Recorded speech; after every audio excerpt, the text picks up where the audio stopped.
Thank you, Mr. Chair, and so good also to see and hear all of you, dear friends. And I was very impressed of this Gideon's presentation and setting the scene with this Green Blue Deal report. Congratulations already for EcoPeace and everybody who has contributed to this report. And actually, whenever you, Gideon, are showing the maps, of course, I recall my own involvement many years ago with the UNEP hat in the region. I was chairing the UNEP's post-conflict units report of the occupied Palestinian territories 2002-2003, but it didn't include only Palestine. We actually cooperated very closely with Israel. I was several times in the ministry in Jerusalem, environmental ministry, and it might have been one of the very few Israel-Palestine reports that were unanimously then adopted in the UNEP Governing Council in Nairobi, making several recommendations how to improve also the cross-border environmental situation between Israel and Palestine. And not only that, we could bring together the Israel and Palestinian negotiators, including Minister Abu Safir at that time, first to Geneva and then to Helsinki. And since it was the time of the Second Intifada, you can understand that it was not easy that time, but somehow environment and of course water issues were crossing the borders, and I was very happy to get negotiators on board. I also have very warm memories of Amman. Actually, maybe not the happenings that happened before that were not so warm, so we were influenced or involved in Iran, Iraq, Mesopotamia, Marsis, assessment as UNEP after, of course, Saddam Hussein period, but then the Hotel Canal incident happened and we were evacuated to Amman, so we were leading that Iraq work then afterwards from Amman, and of course that from that time met many friends there and got familiar with the environmental people also in Amman, Jordan. But let me thank for this for your kind invitation and this possibility to address your new yearly annual conference. And of course, this year has been very exceptional. The COVID-19 pandemic has affected us all, changing daily routines everywhere. It has presented unexpected challenges demanding innovative responses and international cooperation to solve them. Similar to a pandemic, climate change respects no international borders. It affects us all, regardless where we live. It is a challenge we face together, and it is imperative that we solve it together through global and local cooperation. The consequences of climate change, including loss of biodiversity and growing scarcity of natural resources, and the water insecurity issue that Gideon was referring to, lead to tensions and can threaten peace. As we all know, climate change, environmental degradation, and loss of biodiversity are affecting living conditions on our planet with unprecedented speed. According to the World Meteorological Organization United in Science 2020 report, overall emissions reductions this year will lead to only a small reduction in the annual increase of the atmospheric concentrations of long-lived greenhouse gases. The 5-year period from 2016 to 2020 is expected to be warmest on record. Human-induced climate change is affecting life-sustaining systems from the tops of the mountains to the depths of the oceans, leading to an accelerating sea level rise with cascading effects for ecosystems and human security. The COVID-19 pandemic has shown that we need to include climate and environmental considerations within all decision-making. The future of our planet is dependent on whether the global economic recovery from the current COVID-19 crisis will be green or brown. We must ensure that all actions and investments made today support our goals for both the climate and the overall environment and move closer toward the green transition. I want to commend EcoPeace for your efforts to build a Green Blue Deal. In the Middle East, the European Union started building its own Green Deal last year, and it is at the center of our economic, societal, and climate action, both in policy and action. In addition, China, Japan, and the Republic of Korea have recently announced new ambitious climate commitments. Further, President-elect Joe Biden has promised to bring the United States back to the Paris Agreement and to commit the US to carbon neutrality by 2050. These are all good signals. And even Russia, our big neighbor here in the North has its climate commitments, maybe not very ambitious at the moment, but they also agree that the climate change as a phenomenon exists, and that's already development in their policy. Finland remains firmly committed to building the world's first carbon-neutral welfare society by 2035. We encourage others to aim for similarly ambitious targets. We are ready to share our experiences and solutions to help facilitate this transition. At the same time as we receive news on the consequences of climate change, we understand better the interconnections between ecological crises and conflicts. Climate change, loss of biodiversity, and overconsumption of natural resources are problems that can lead to tensions.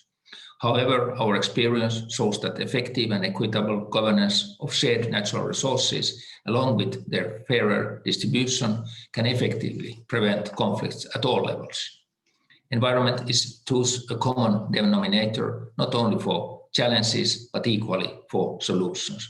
This is, by the way, what I think EcoPeace as a word is exactly for. Water is fundamental for human life and ecosystems, and it's vital for all development and environmental sustainability. Presently, though, we have a growing concern about the deterioration of the world's water resources and ecosystems. Consequently, tensions and conflicts over access to and use of water continue to rise within and between countries. This all affects global stability.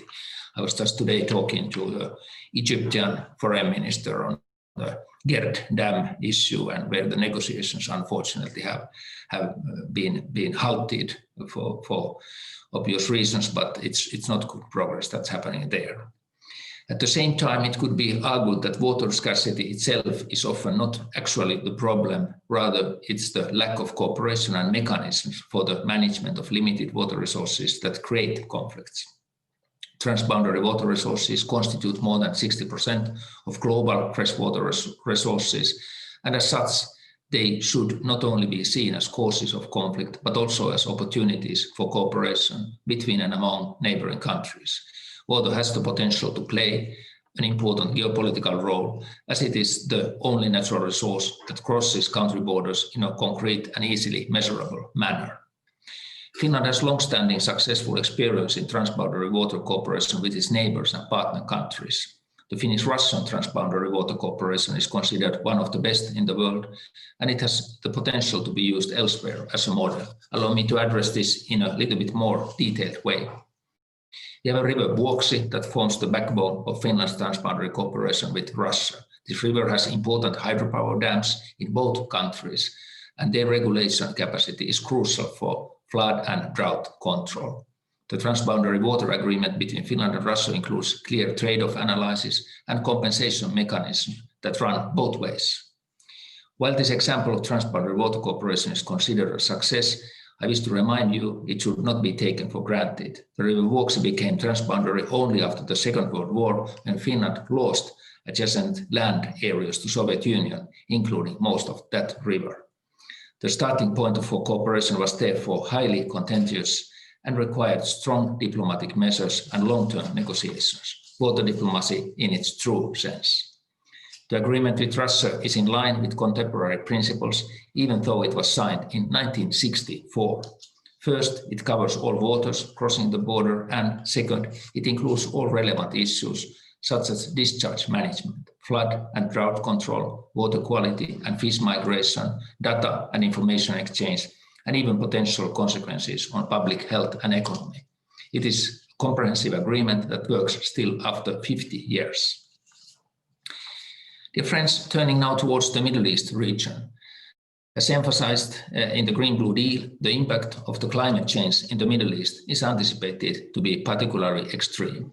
The region expects to see a 4-degree increase in temperature, while the world as a whole is making efforts to limit the temperature increase to 1.5 degrees.